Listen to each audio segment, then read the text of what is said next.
And it is showtime. According to this app, we are on. Thanks for being here, everybody who's here. It is Wednesday at noon EST already somehow. It is technically it's episode 41. I'm just going to say this verbally.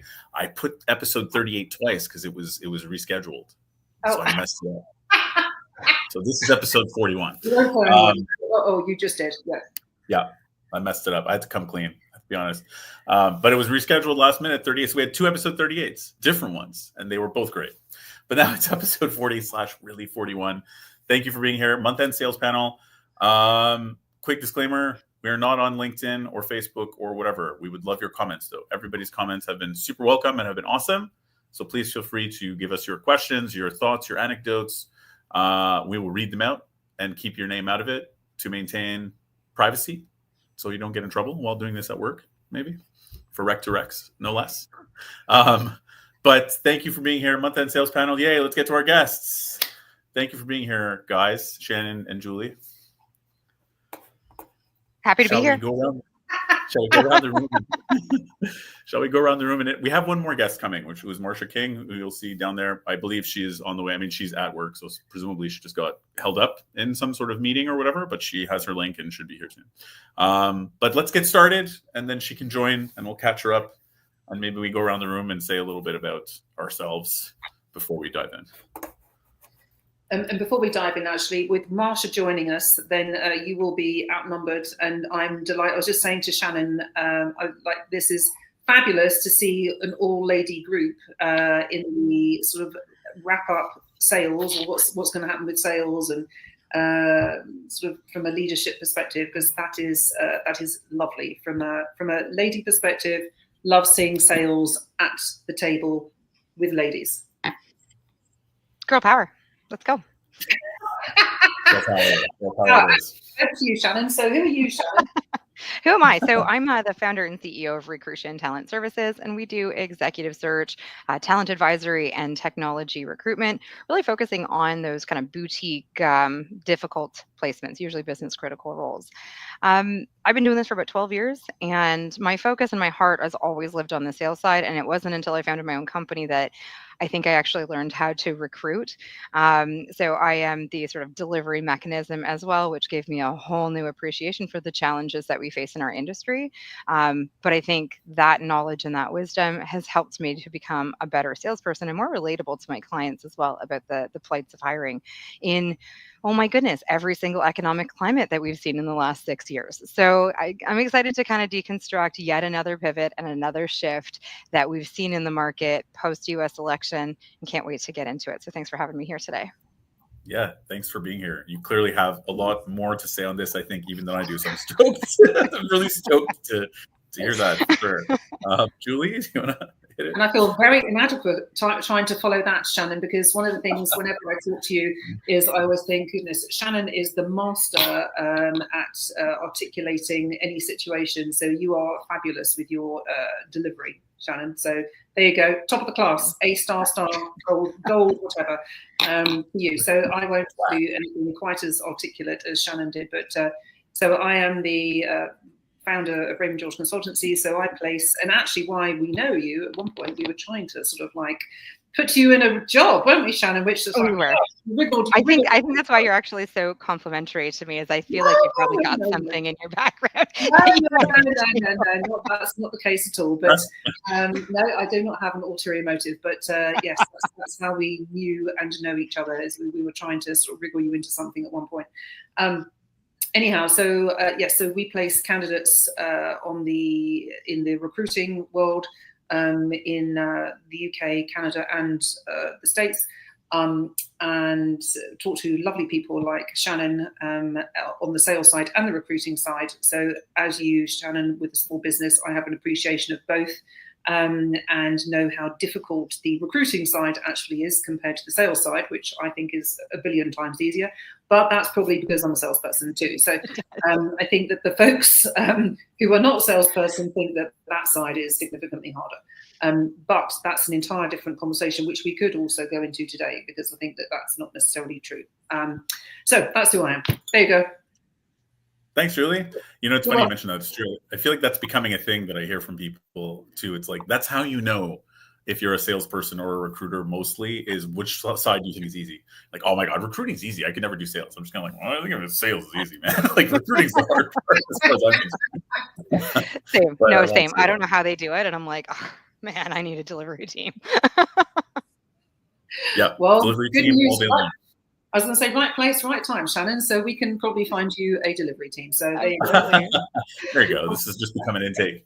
Um, yeah, so I'm Rick. For anybody who is new to these, I am the VP of Business Development at Raymond George Consultancy, which is a rec to rec. I focus mostly on the United States. So things have been hyper crazy, cuckoo bananas, to use technical terminology, in the States because of the wacky election time, which is over, thank God. Happy Thanksgiving to anybody in the US who is watching this for some reason and not eating turkey soon or whatever for tomorrow, or preparing turkey. And there you go. That's me in a nutshell. And thanks for joining. Oh yeah, and I do this every Wednesday, so please join that too. Cool. Shall we dive in? I think we all have a lot to say about this. Any burning desires, or shall we go through perhaps the list of topics here? Anything you guys want to lead with that you've seen out there that's really like, man, let's do this? Because I know You know what? I think for anybody who's listening, anybody who's maybe not seen this on their desk yet, whether you're within the recruitment sphere or you're on the job seeking side of things, the green shoots of hope are poking their little heads through. And so I think if we just had to say, like, this year's been wild. It has been actually, like, even for somebody who's been through various market cycles, this was an exceptional storm that has come together. And so what we're seeing though is a predictability and a normalcy, I think, coming. And so if we just had to start before we get into the list and all that and say the takeaway, the thesis from this is, and we can deconstruct all the things that are why, but I'm expecting a pivot in 2025, and I'm starting to see those signals already. Yeah, and one thing, and thank you for saying that, actually, Shannon. And one thing that I saw that I haven't seen sort of graphically before was one of a well-known, what should I call him, a recruitment spokesperson, actually shared a graph on a recent podcast that he did around the sort of the peaks and valleys in recruitment over the last, actually, I'm not sure, maybe it was 30 years, certainly 20, 25 years. And the big dips sort of during the 08 and the next dip, which were significant dips and deeper dips than I think that we're experiencing or have experienced over the last 2 years. But I think what was significant about the last two dips prior to this one that we're currently in was that they were deeper, but for a shorter period of time. Mm-hmm. This dip that we're currently in seems to be longer, even you could say sort of 18 months to 2 years. But not as deep in terms of not as doomy and gloomy, and there's some hope and more hope, but it's just been for a longer period of time, which feels like then it's like like Groundhog Day. It's like, oh, here we are again. So I think the end of the tunnel is coming with light, and certainly we've seen it in terms of buoyancy for hiring. Because a number of positions have been released that were sort of on the fence, for a while there. I mean, and definite decisions are being made, and conversations are being had in a more positive light than even up until probably a month ago. So anyhow, that was just my word of wisdom there that I thought was useful to see that the sort of the longevity of this one, but not as hard and deep, which I think just has a different impact on people. Definitely. Sure. I think, part of that, though, has to be the fact that we haven't actually hit what would qualify as an economic recession. And right. So for some reason, staving off just the term, I feel like if that term came into it, like, all right, folks, this is a recession. It is officially 2 straight quarters or 3 straight quarters, whatever the criteria is, of contraction, negative growth in the economic output. And if we defined that and that word was ever uttered, and was always uttered in the forecast, but never in the present, and if we ever actually hit that, I think it would have shot down.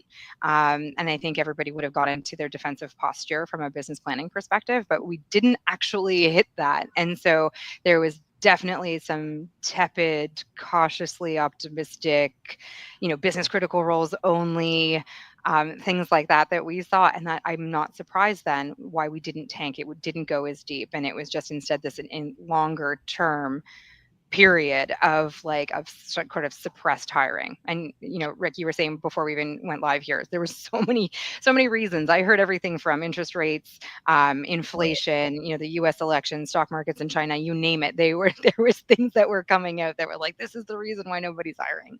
Yeah. But yeah, In succession, right? And then one would go away, and then there'd be another one. It'd be like, oh, it's the COVID correction. The COVID market correction is happening. Don't worry about it. A couple months, we'll be fine. Oh no, now it's interest rates. No, you know what? Now that interest rates are lower, now it's inflation, and then the election. So yeah, it's been a roller coaster. Like both of you are saying, though, it's like it's never gotten great, and it's never gotten fully terrible. So there's been always this hope. There's a lot of work that we've all done to some minimal benefit, but it never has gone great or terrible. It's just exhausting, kind of wheel spinning all year.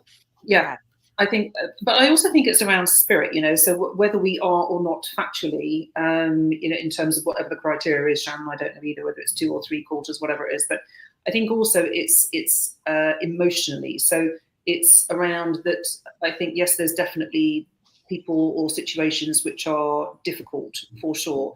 But I think that the word recession hasn't been used as regularly or consistently, which then puts an entirely different sort of feel around, oh, this is just totally doomy, gloomy, because we've managed to sort of not really, it's always been a bit more optimistic, which I think then has repercussion of optimism rather than, oh, it's all just terrible. And yes, it really is terrible, isn't it? So it's almost like a domino effect in terms of, sort of how people feel.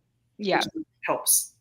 I do want to call out for just as the sort of contextualizing argument, we are speaking expressively from the company demand side, so the job side. Yeah. If you were laid off in this period of time, in this window, end of 2023 and 2024, this job market has sucked, and it has sucked incredibly hard. And I am my heart feels for anybody who was swept up in some of that stuff. And it may have looked like nothing but doom and gloom. And you're probably sitting there saying, how in the heck has that R word not been thrown around?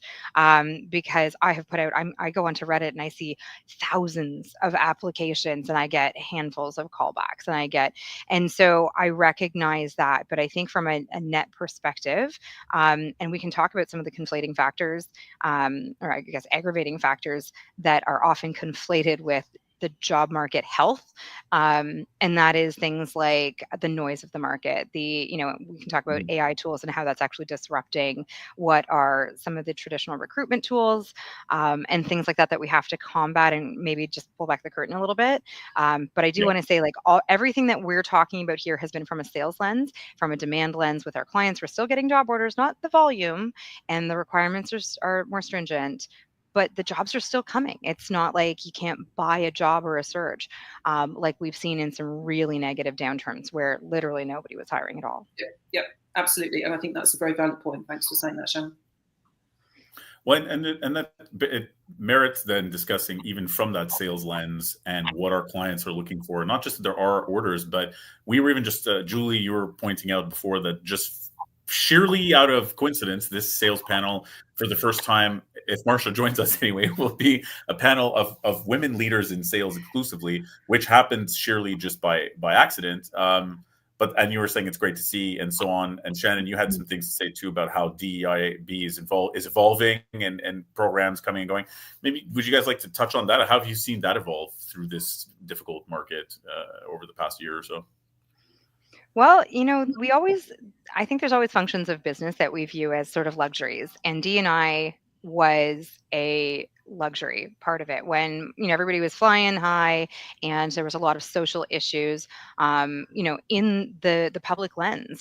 Companies, whether it was genuine or whether it was just a sort of a virtue signaling exercise, were investing heavily into D&I, and most of it was on the basis of we actually don't know where we stand. And so I think a lot of those investment dollars were geared toward do we have an equality issue or an equity issue within our organization? And there was a lot of investigation. What we've discovered is that the very process of talking about diversity hiring, affirmative action, if you're in Canada, then that's equal opportunity employers, that very concept itself became very polarizing. And so we're starting to see a lot of big brands, big logos, turfing their DE&I programs, Walmart being the latest amongst them. Now, does this mean they're not going to do diversity hiring? No. Julie, your point was you're having conversations with your clients, again, notable brands who are like, can we get a woman in this role? Like, we're doing the self-check and it's just a bunch of guys. Can we get a chick in here? And I think, but it's not, what we've not done is trying to over architect it, because in doing so, you're right, is that's, and I am not going to use like the reverse version of like reverse bigotry. That's not what that is. But sometimes it does create unnecessary constraints into your ability to find really great people. And instead, I think the sort of righteous approach is to say, do we understand what we mean when we say best qualified for the job? And how do we identify best qualified in our processes? So the DE&I lens is really coming internal, instead of saying we're going to go do all these metrics and create reporting on it so that we can be public facing. Instead, it's sort of like, do we actually understand how systemic disparities happen, and how do we correct those? And so it's just kind of, it's getting forced into the background, as opposed to being this very public, very, how do I say this? Like again, virtue signaling initiative. Instead, we're seeing that the demand for the diversity is coming from a very genuine, and I would argue an even more wholesome thing, saying we need a different perspective at the table. And that might be represented by like a sort of minority group. So in other words, best qualified doesn't always represent that lived experience of the domestic born upper middle class white dude who went to Harvard and has that perfect career trajectory with no gaps. Maybe instead we start looking at those qualifying skills. And so, yeah, you guys are both laughing, I guess. I rant. Okay, over. Sorry. No, it's great. Yeah. I agree. Is there anyone out there that has a resume or a work history with no gaps? I mean, I don't know, actually. Yeah, the domestic-born upper middle-class white dude who went to Harvard and has been gainfully employed in progressive roles. And has been systemically allowed to just fail through every or not fail through, be mediocre in everyone, and always have just like job opportunities coming out. Or that's sort of the cliche, right? Is the cliche. That's the trope. Yeah, that's the trope. And whether how true it is or not, it's interesting that there's all these tropes, but then like creating programs that are highly systemic to deal with problems that are highly systemic is weird, right? It's a weird solution as opposed to trying to organically. I don't know. How do you feel about the whole thing, Julie, with diversity hiring and women in sales, for example, or leaders? Well, I think it's what do I think? I think a lot of things with this. I think that it's sort of sad in a way that women aren't better represented at a more senior level. And I've seen statistics somewhere, but I can't spout them today in terms of, sort of what percentage are actually female at a sort of C level. But I think it's very low. You can probably just Google that, and I would imagine that will pop up quite under X percent. It's like 17% in tech. 17% in tech for me. That's the one that I pay attention to. Yeah. Which is sort of sad. And I think that it's fantastic that organizations will say, without having the reporting and the, we need more this, that, or whatnot, but just sort of, yes, as you say, Sharon, look around the room and go, you know what, in this office and whatever, from a not only from a today perspective, but also from a who we want to attract. Because if we have a bunch of folk that are very similar, whatever ethnicities, gender, or any sort of demographic they are, it will probably attract people like that, because that is we all sort of go together in groups and feel comfortable in our grouping, whatever that is. So I think it's great for people to look around and go, okay, this is the current group. We need some difference in this group. Not only this group, because that's almost like working in a bubble, in a very insular bubble of like, okay, we're all like this and let's just do it like this. But if we actually look around and try and hire different people to the group that is the sort of the status quo, from whichever vein that may be, then you will get differences. You will get different thoughts. You'll get different ideas. You'll get different cultural aspects. You'll get everything different thrown into the mix, which will make a better whole. And also, when you want to acquire a new person or a new group to join your organisation, they're much more likely to come if there's folks which are from all walks of life, because now we see that, oh, there's someone else like me, or that I can warm to, or that I'm similar to, or that they're open to, or that I am open to myself. So I think it just, and I think people, and I've had a couple of conversations around that, in fact, over the last couple of weeks, which is wholesome, but not because it's a report checking, Yeah. size. Yep. I think that they do have report checking exercises too, but it's like, what, for the better good and the better of the business, this is the direction that we need to go in. Yeah. I think it's like it all follows like Heisenberg's uncertainty principle, right? You can't study something without altering it. And the more we try to, again, over architect and study something, we actually change the dynamic of what ends up happening. And so people get away from their secret sauce of like what works. But at the same time, the purpose of the awareness campaign is it did, I think, serve its purpose in education and saying, oh, look at that. We do suffer groupthink. Everybody in here has the same background, the same lived experience, and things like that. And so, it does require that organizations shift their attitude toward conflict and toward disagreement. And how do we handle that? And I remember going through an exercise at an agency 100 years ago where it was sort of like, what is our attitude? And it followed all of the Patrick Lencioni's 5 dysfunctions of a team and do we have trust? Can we be vulnerable with each other? I think that part has helped organizations elevate themselves and be better. And then the diversity hiring happens organically because we're not looking for somebody to come in and just confirm all of our biases and things like that.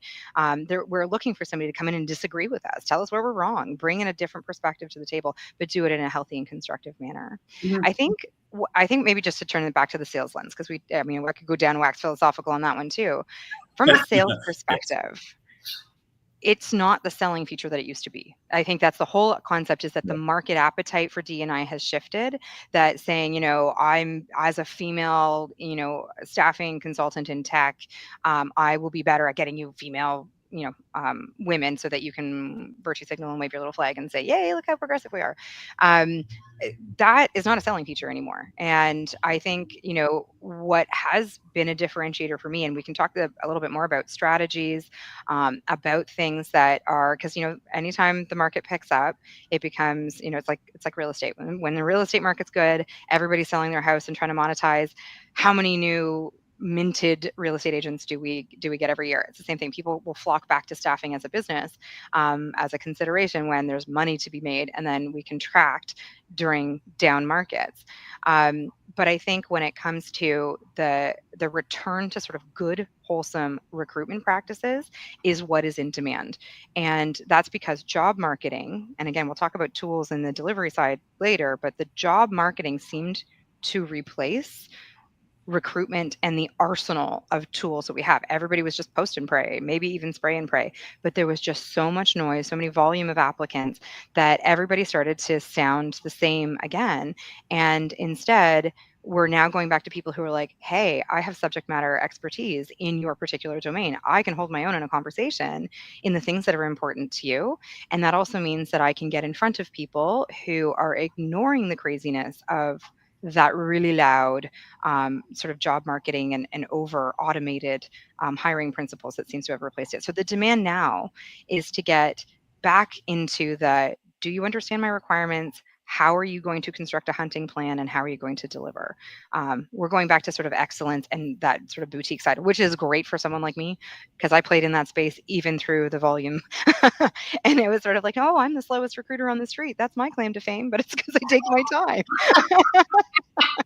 Because you were quality focused, Shannon, right? Yeah. I'm quality focused. And people are like, yeah, I don't like, in the overhiring craze, it's sort of like, I just need an ass in a seat. I don't care. I don't know if I'm allowed to say that, but I don't particularly care if and so that was where, the big delivery engines, and I recognized pretty early in starting my business that I didn't have a big delivery engine. I could not compete in selling contingent search, which is how I got into executive search, as I had to say, like, as a one-man show, I'm really good at uncovering the invisible part of the market, and doing that is a much longer runway, but it can be very fruitful when you arrive there. And so if we were to talk about, this is like a sales panel, if we were to talk about the outlook for 2025, I think one of the things that we can talk about is knowing the space that you play in and being able to align your systems, your sales systems to that particular space.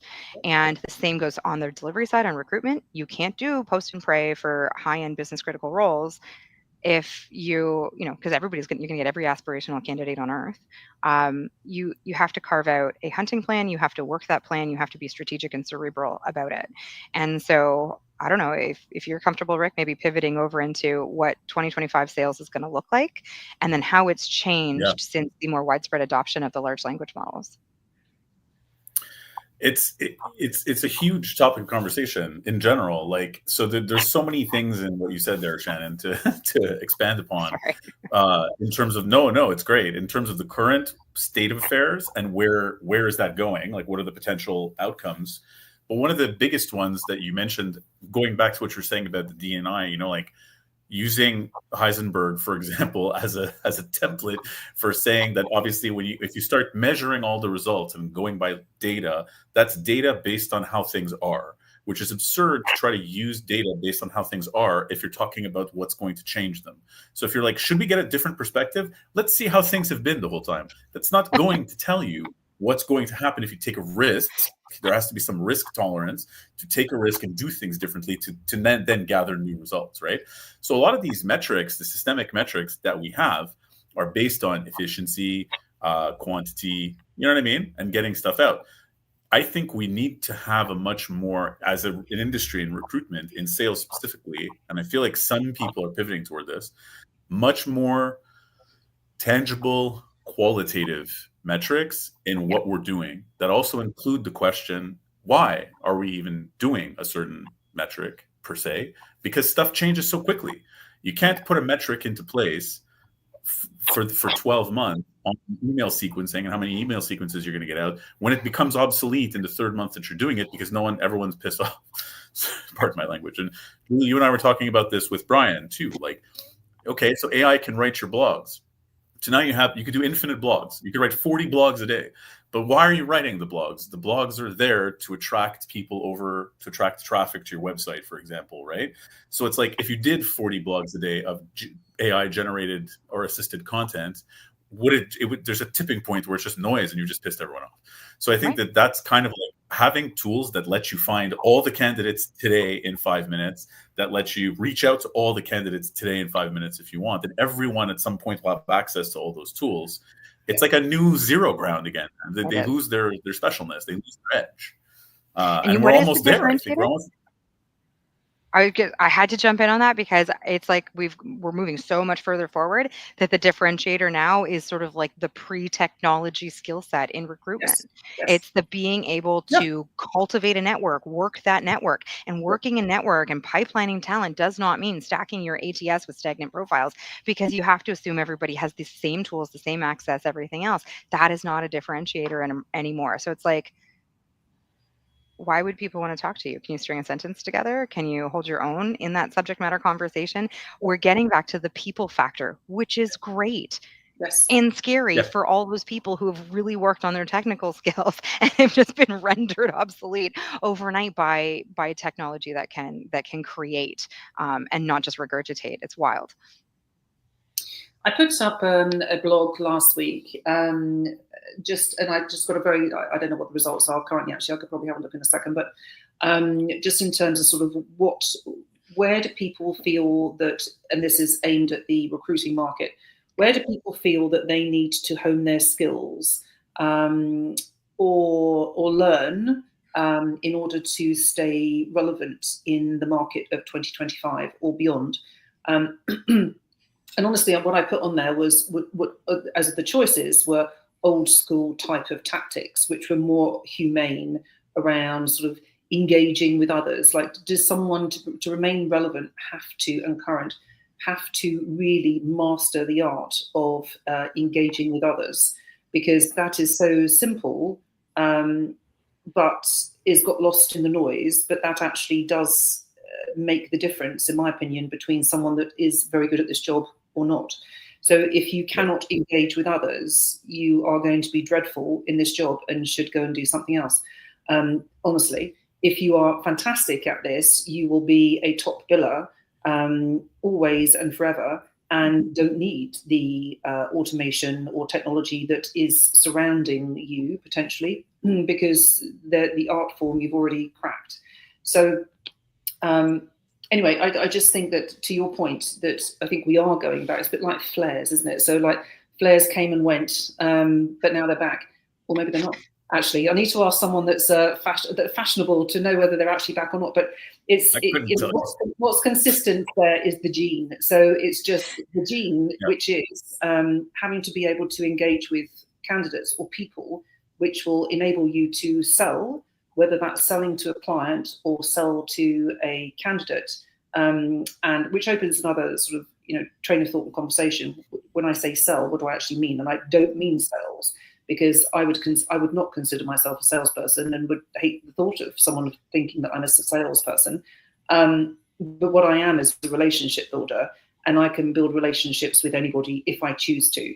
So I think the skill actually is around identifying who I want to build that relationship with, and then being able to do it and conduct that. And that will give me, that is my, that will be my success mechanism for always.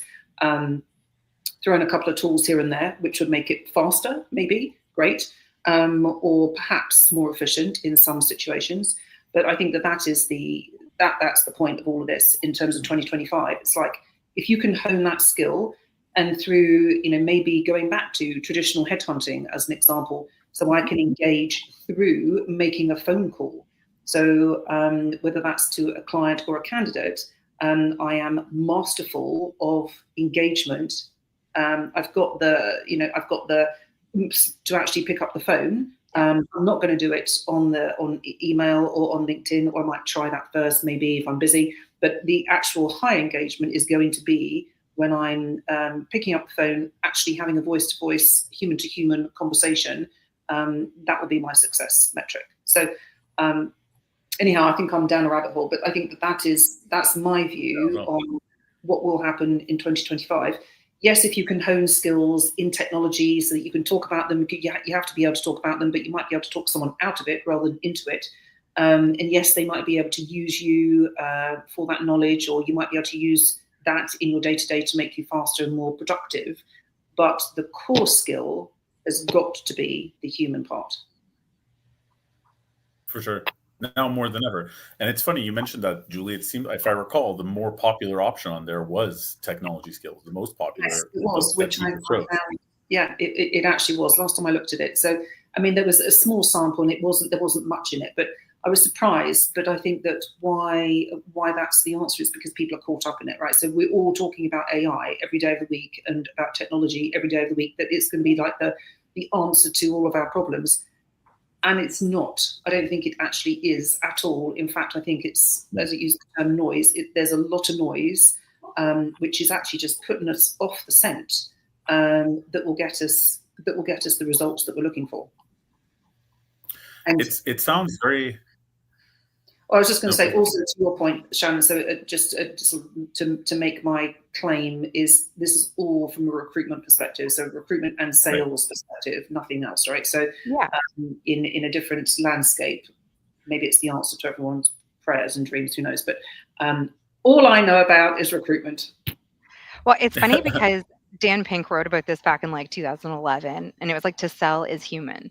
And before, I mean, we couldn't have predicted the adoption of AI and the level that it is, but he's like, I don't care if you're a nurse or a school teacher, or, you're working in some corporate operations shop and you think I am like the furthest from, I'm the backest of back office away from the front office sales team. And it's like, you have to sell ideas, and that interpersonal connection and meaningful ability to engage so that those ideas can be presented, and laying that foundation. I think sales became such a dirty word when we start envisioning like the used car sales guy, where it's transactional. And the one thing that we've learned through the advancement of like technology and the adoption is that it is a reductive tool that takes everything and puts it into the terms of a transaction, an exchange of time for money. And it removes those human experiences and human components. And at the end of the day, decisions get made by humans who have feelings and thoughts and insecurities and lived experiences that you're grappling with that whole time. And so this is why I think the advent of automation has really cheapened the channel of marketing, like email marketing, and it has Yep. cheapened writing.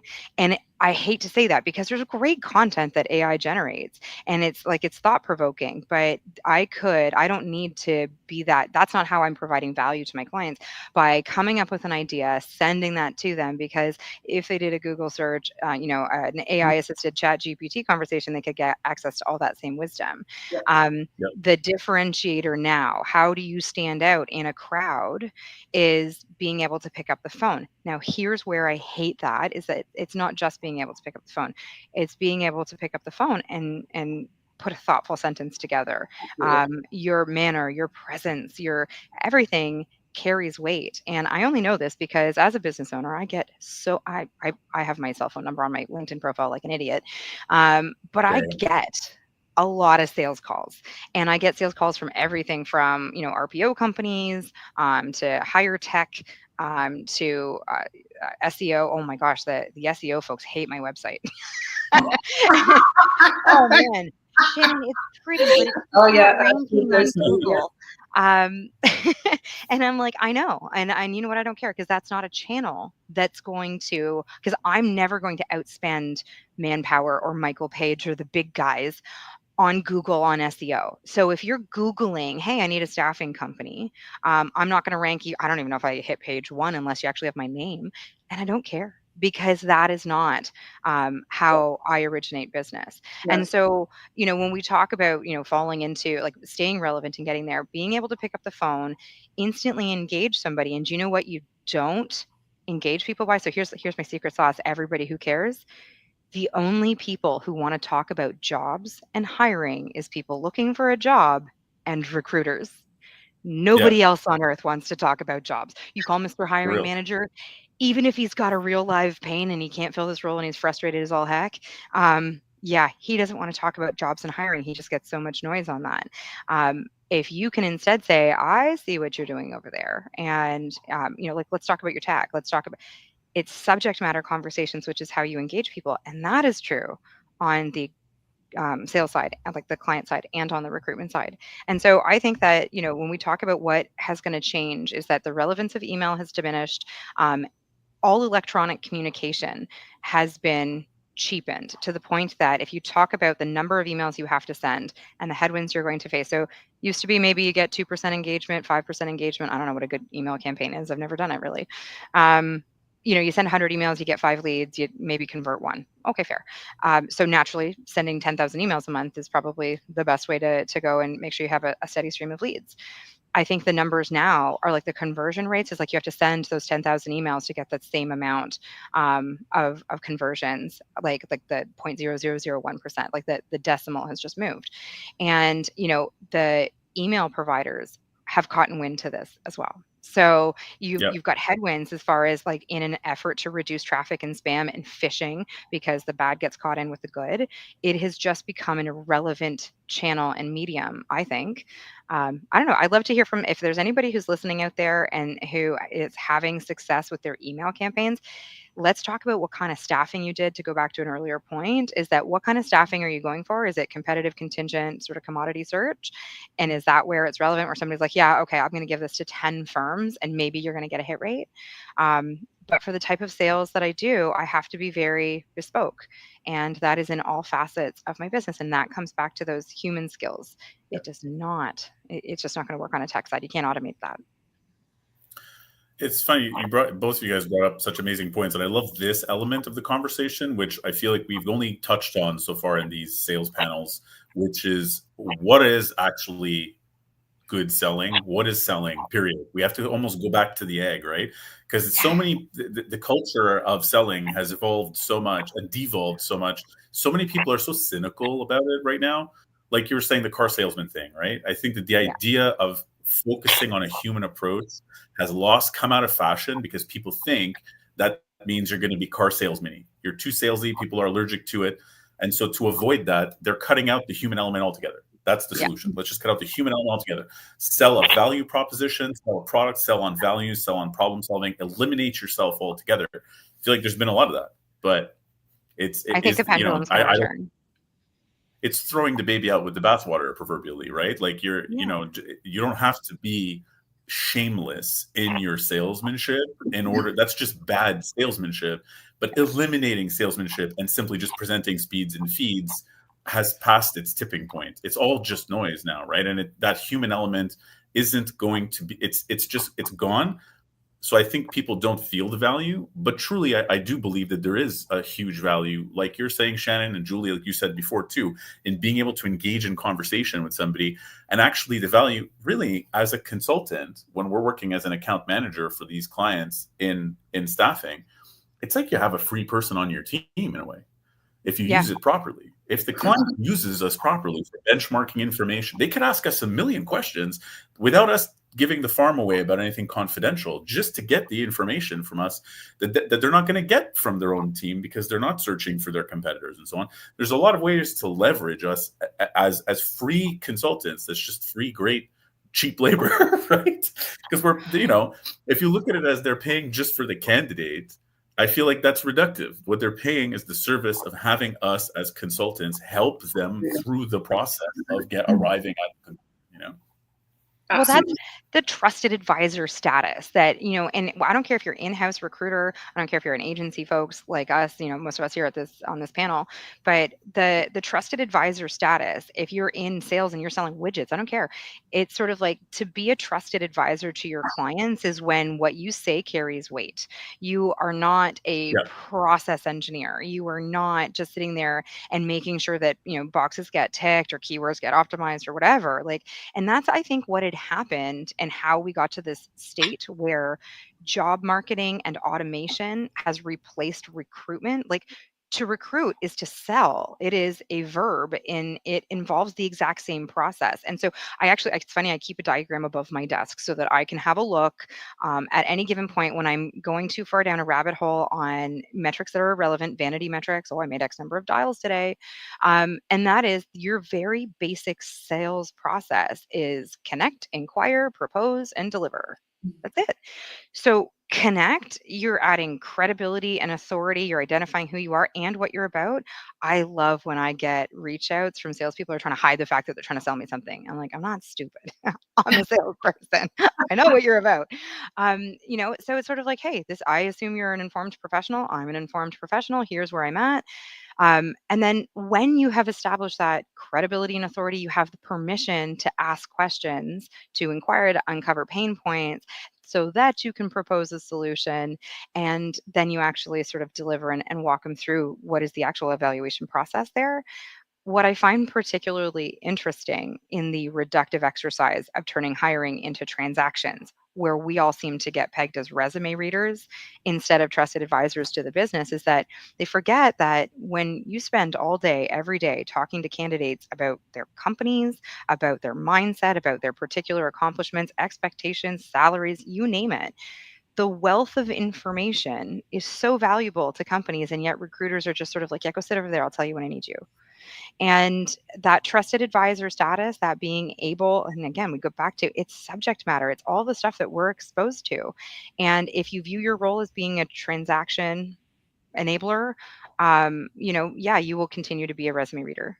But if we instead change the idea that recruitment is taking a need, a real sort of like business need, and working like, you know, uncovering your hunting ground and executing a plan to ensure coverage of that area until you find what you're looking for very, very specifically, you recognize just how useless the resume and the job description are in the process. Oh, yeah. Yeah, absolutely. A commodity search, no problem. You can do that. But then you don't need to be interviewing 100 people because the first, you know, in the first 10, you're going to get 3 people who are going to be great. If you're hiring for truly commodity roles, it's the specialty side of it. So, you know, we talked about earlier, being able to segment, like where do you fit? What kinds of staffing are there? Where do you fit? And does your sales mechanism align with what you're trying to actually get to? And I remember when I was making that shift from commodity search to executive search, how my language needed to change, because I was still using effectively a commodity search script, low fee, contingent, competitive staffing. And I say low fee, even when it wasn't low fee, but it wasn't executive search fees either. I was still using that script to go after these high end roles. And I realized how much business I gave away for free at that period of time, how much work I put in and didn't get paid for.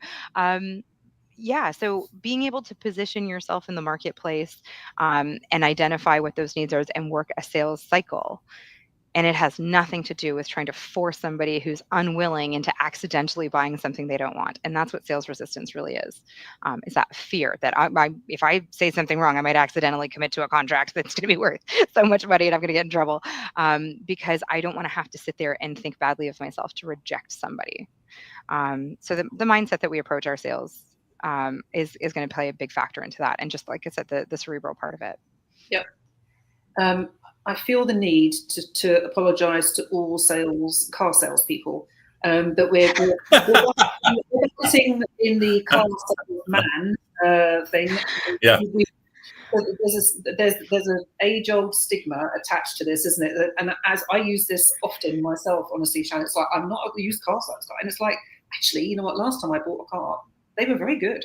So I'm very consultative and not like as we perceive at all. So I mean, I have to say that I haven't bought a car recently, but last time I did, it was pretty, it was pretty consultative and very good, and not really very transactional. So just shout out to all car salespeople out there. Yeah.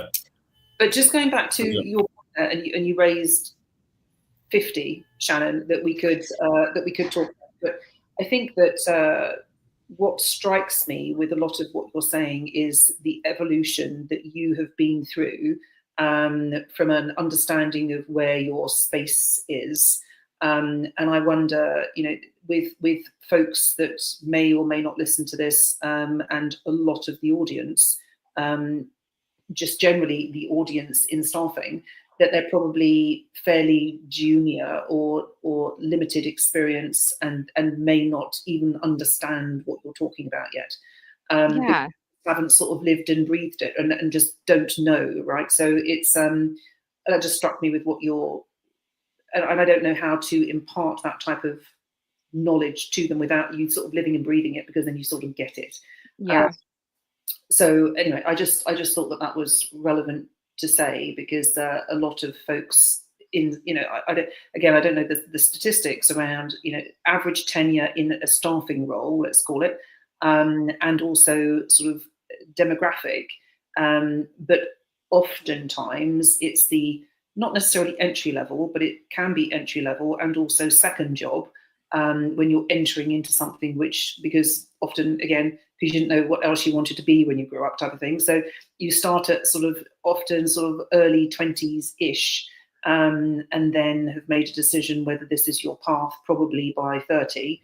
And if it is, you're in it for life. And if it's not, then you're going to do something else, maybe selling cars.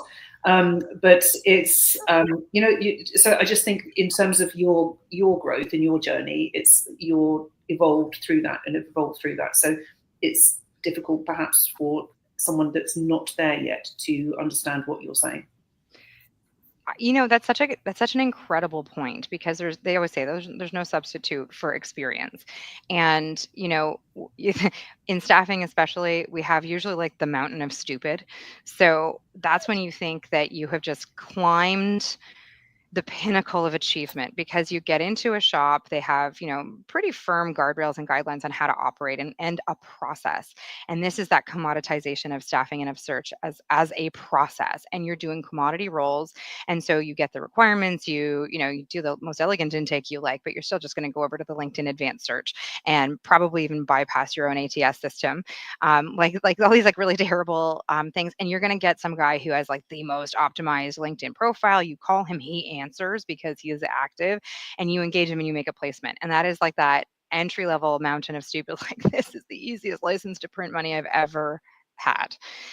And then you try to repeat that process, and there's a humbling effect that happens later on as you go through, as the requirements become a little stickier. You didn't understand at the time why all the senior recruiters on your team didn't want to go fight you to get to that one guy to make the placement and all that is because most of the time that doesn't actually work out. That guy's got 15 agencies and all the recruiters in those 15 agencies calling him about that role, and who he goes with is whoever promises him the most money.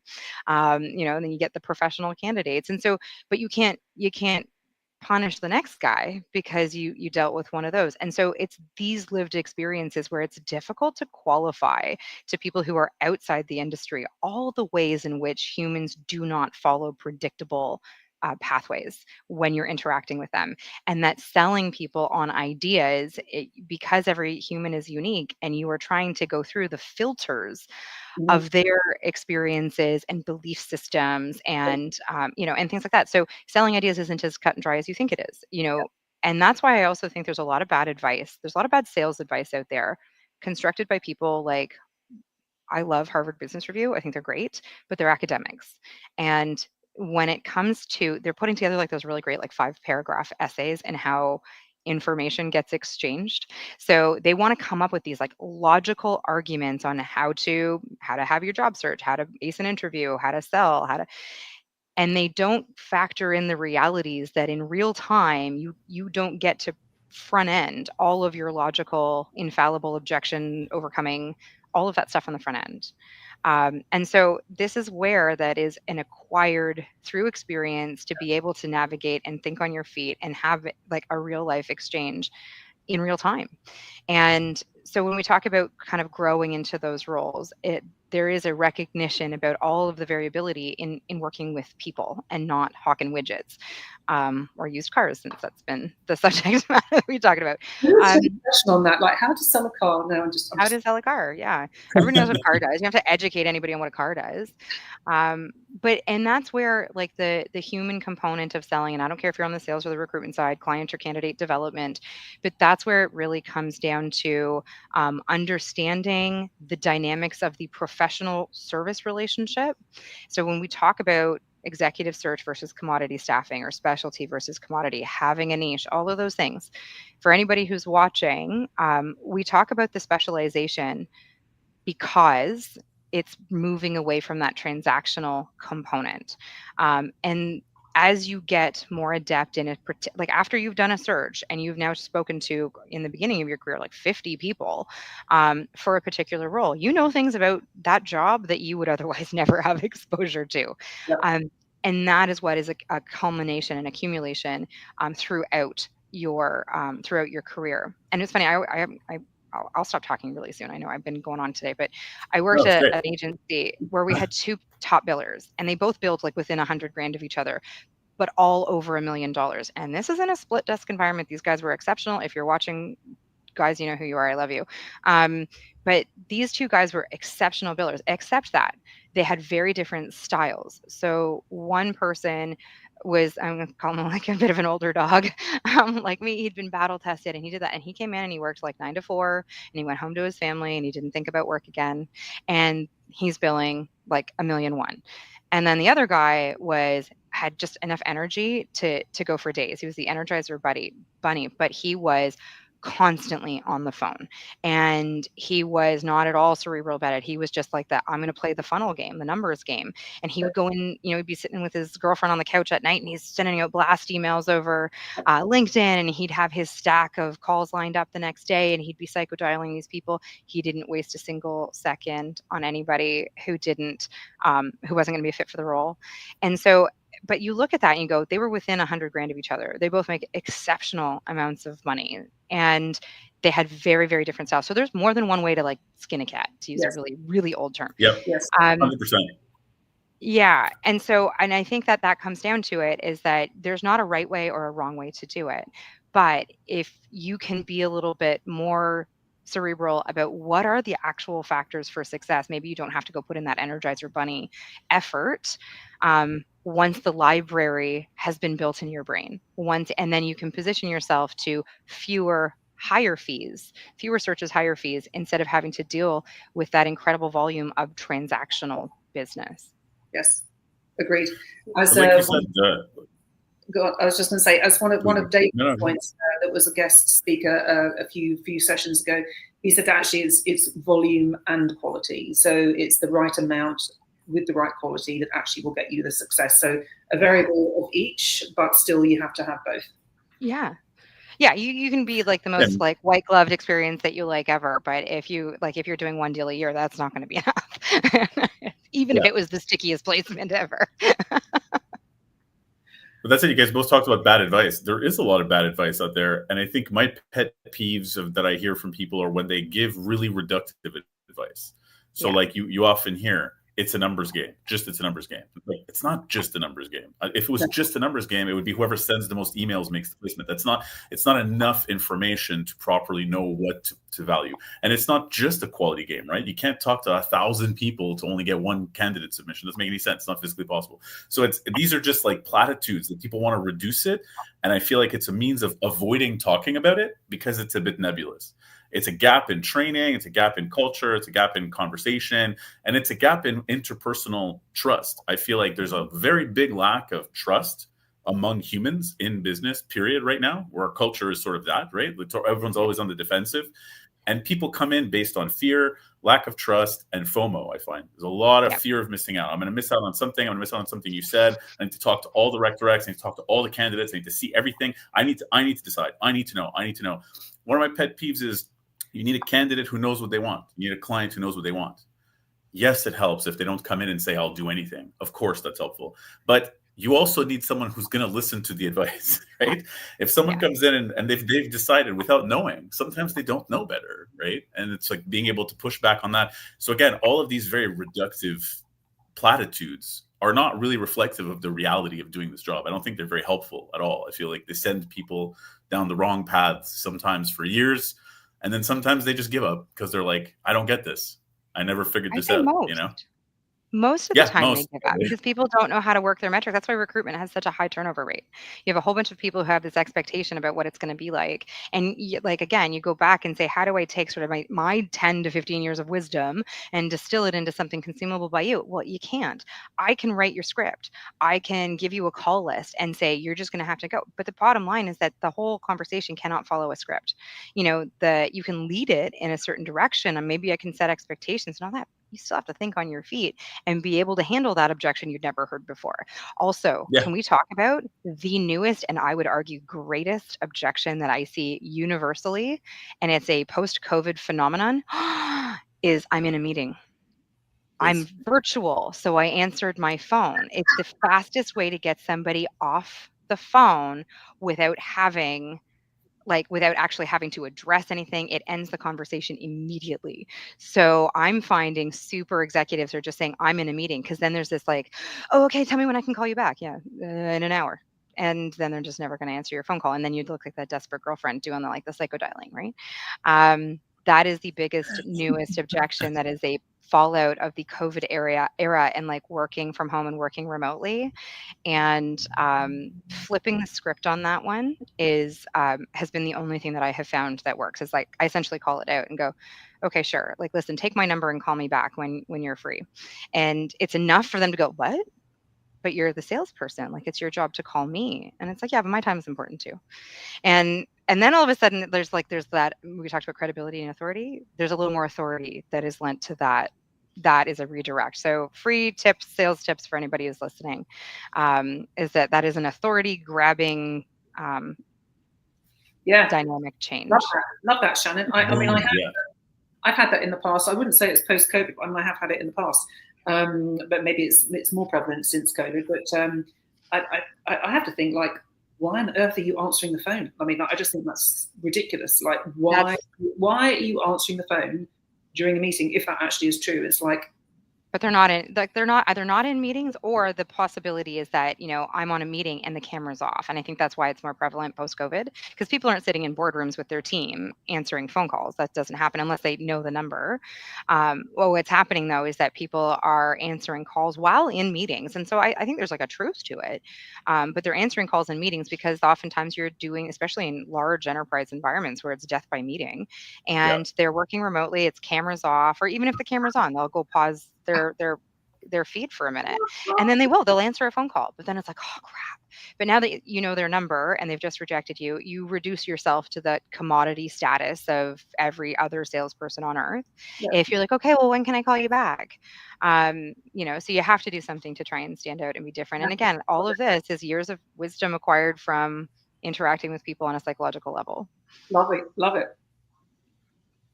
Yep, that's great. Quick move. How many syllables was that? Like, it's a few number of syllables, but it's that establishing a first impression in just a few syllables, right? Very simple. Instead of I'll call you back, you call me back when you're ready, kind of thing. Very the simple, reason, right? and if we wanted to get into the mindset.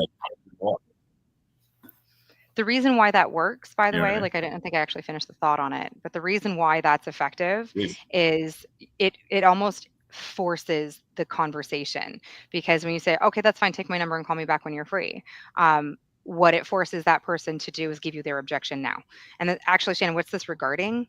And then, and then it's sort of like, oh, now we've entered into that conversation. Right. And so you have to have like answers at the ready and be sort of adept at handling those objections. Of course, but what it's done is stopped that prospect from deferring that conversation, because you're never going to get a second chance to get them on the phone. Yep. Love it. Top tip. Top tip. Good. Yep. Well done, Shannon. Sales tip of the day. Top There you tip, go. everybody. Yeah. Love it. Okay, I do have to actually run, but this has been fun. Thanks for giving me a platform to It talk has. too long. Yeah, no, that's It's brilliant. been lovely, and there's a lot of great tips in there, and I love that you were on the show. And Julie, thank you for being here as well. And yeah, I mean, I hope to have you both back. I'll very quickly just say we had a couple of comments, one of which was pretty entertaining, on the ideal profile of the person who went to Harvard and all this kind of stuff. It was like, plus has been working for dad since age 4. That's pretty funny. Aside from that, it was mostly just positivity. We got that one. Oh yeah. I'll say who that one was. It was Emma, our coworker. She won't get in trouble. Julie, you're not going to get in trouble. No, she won't get in trouble. Thanks, Emma. But some other comments were just around how great this conversation was. And I agree. I thank you both for this, because it's been some good real talk about like actual sales practices. And I think it's super relevant, right? Because I feel like it's a lot of people have lost their way out there, so to speak, in terms of sales. And it makes it exhausting through the day if you don't, you know what I mean? If you're not focused on the right things, it's really hard to get through a sales day if you're just banging your head against the wall. I feel for those people, and just a little bit of guidance in the mentality, I think, goes a long way to getting those connects, really. So I'm sure it's much appreciated, and thank you. Okay. For sure. Thanks, guys. Have a great thanks, guys. This has been episode 41 of the Month End Sales Panel. Have a great day, everyone. Take care. See you later.